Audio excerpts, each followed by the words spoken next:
In this video, I talked to Oona King about some of the issues closest to her heart, and I asked what makes politicians so out of touch.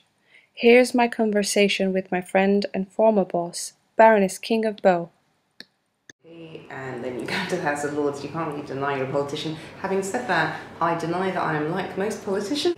Rarely let me into Westminster because they think I'm a cycling career most of the time, and that's very good. I like that. That's not true, is it? It blimmin' is. In terms of being out of touch with ordinary people, there are two things that make it easy for politicians to become out of touch.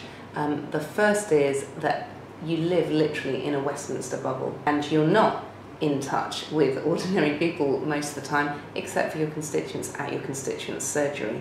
The second thing that makes it easy for politicians to be out of touch is because their problems are just completely unrelated to the average person's problems who might be struggling to survive on the living wage or less, who might have problems finding housing, who might be unable to ever envisage spending £2.50 on a latte.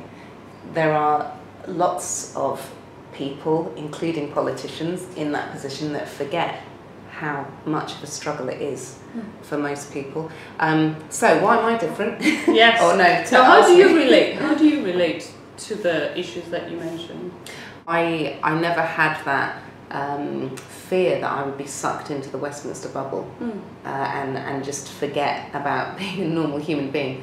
The other aspect of it, which is about being around real people, understanding the struggles of real people. I mean, no, I don't think anyone really understands many things really viscerally until you've experienced it. Right. I mean, I remember being in a Sudanese refugee camp and a mother giving me her baby and saying, just take the baby. Because we'd arrived in a helicopter 20 minutes earlier and we were leaving in a helicopter 20 minutes later, and she literally gave me the baby and said, just take my baby. And even though that absolutely devastated me, and I'll never forget it to my dying day, I don't know what it's like to be that woman. I have great sympathy for her, but I can't possibly imagine, even though I've been to a Sudanese refugee camp, in fact, loads, hundreds of refugee camps, I don't know what it's like to actually live that. So I don't, it's not that, you know, I think politicians have to know what it's like to live on £5.60 an hour. But what I do think they need to know is what that actually means. So it means your children are going to school malnourished. It means your heating gets switched off, and in the winter, obviously, for some people that can mean pneumonia, and it can be a matter of life and death. You know, you have to always be more than just knowledgeable. I think Einstein said anyone can know. The point is to understand. And I do make an effort to understand what it actually means. You know, and do you do this by listening to the two? I do it by a lot of things. I mean, I'm lucky in some respects. You know, I live in Tower Hamlets. It's still one of the poorest places in Britain, and I speak to my neighbours every day. My kids go to a local school where over 90% of kids get free school meals, which is one of the very highest in Britain. Their classmates are growing up, many of them, not all of them, but many of them, in the worst poverty we've got in this country. I see that every day. I see them, some of them not having breakfast or being given a packet of crisps for breakfast as a treat.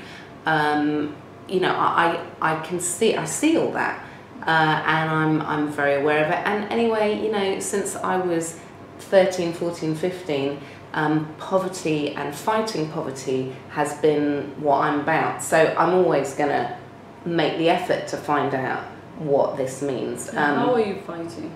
How are you fighting for these people? I'm not going to say to you that I campaign on everything under the sun, because I don't. Poverty is a many-faceted issue, but you've got to focus. So the areas that I focus on are the care system, because I think that's where some of the most entrenched intergenerational poverty lies. So I work on basically helping combat the issues facing Britain's poorest families and also the kids that come from those poorest families. So that's one area. And you've done that personally by adopting children as well, haven't you? Yeah, but you know, I did work on the care system before I adopted kids. Yeah, but I have 3 children and they're all adopted. So I mean, I feel very passionately about it on a personal level, not just a professional level. I mean, of course I do. All my 3 kids came out of the care system.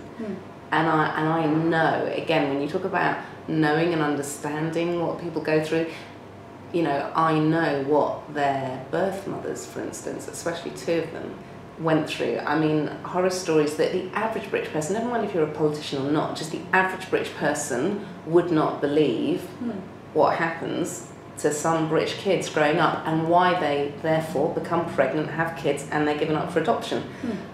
So anyway, adoption is one area that I work in. Equalities and human rights is another area. So I work on representation. We don't have enough ordinary people in Parliament. We don't have enough white working class people, we don't have enough black people, we don't have enough women, we don't have enough disabled people. You know, whichever way you want to look at it, although in theory we've got a representative democracy, those are the words you learn when you're a politics student. A representative democracy, rubbish, we don't. Look at it, it's stacked full of people who are mostly the same. It's not just Parliament. You know, you look at any sector and you'll see that it's basically run by either the middle classes, obviously, middle class professionals, or by middle class and upper class people who were privately educated. Right. But again, let's be completely fair about this. I'm middle class. I'm textbook middle class. My mum and my dad were teachers. But on the other hand, I went to a completely normal state comprehensive school, which is what 93% of British kids do. They go to normal state comprehensive schools, apart from the grammar schools, they're a different kettle of fish. But you know, mine wasn't. It's a comprehensive, an ordinary state school. And I think we need to start at that level. I think our education system has to be much more effective in terms of helping social mobility. So work I do at the moment is around social mobility, it's around the practical steps that organisations can take. I work in politics, but I also work in the media industry. So what I'm trying to do, which is not very diverse. It's not diverse at all. It's a middle class theocracy virtually. So what I am doing at the moment is looking at how the media industry could do what the legal industry has done. The legal sector is really interesting. They're the first sector where all the main law firms in Britain have got together and they've said, we are going to give 50% of all our work experience places to, we're going to ensure that 50% of those places go to working class kids. Oh, wow. And that's a really big, huge, practical step. And a massive commitment, right? It's a massive commitment. It's really fantastic. So I want to shout about it and say, look, this is what the legal sector have done, and I'm attempting to set that up in the media sector. I haven't seen their figures. It only started 18 months ago, so I don't think you would have, you know, you'd be able to see what's coming out the other side. But there are organisations that have done similar things, and there's the the Commission on Social Mobility, and what that asks organisations to do is sign up to a variety of things, i.e. make sure that your work experience and internships, and make sure you actually monitor what you've got. Maybe, you know, you are in a workplace that's 98% middle class, you'd probably be shocked if that was the case, and if you knew it was, you might do something about it, but you never know, because you never ask. And you never take the information down. You can do it quite easily. Just asking people what their education background is for themselves, for their family, and whether they received free school meals at school, for instance. It's all done anonymously. People have to understand, you know, it's not going to be held against them or filed against them somewhere and used in any situation other than anonymously to give us the picture. So I feel that you need 2 things when improving diversity. At the moment we're talking about social mobility, but it's across all spheres like gender, getting more women in, or disabled people are extraordinarily excluded from many spheres of life, all of that sort of thing. The point is, you need to know what the situation is, you need to have insight, you need to measure it. Right. So you've got to measure it on the one hand so that you can see what the baseline is and you can track progress. And then you also need to inspire people.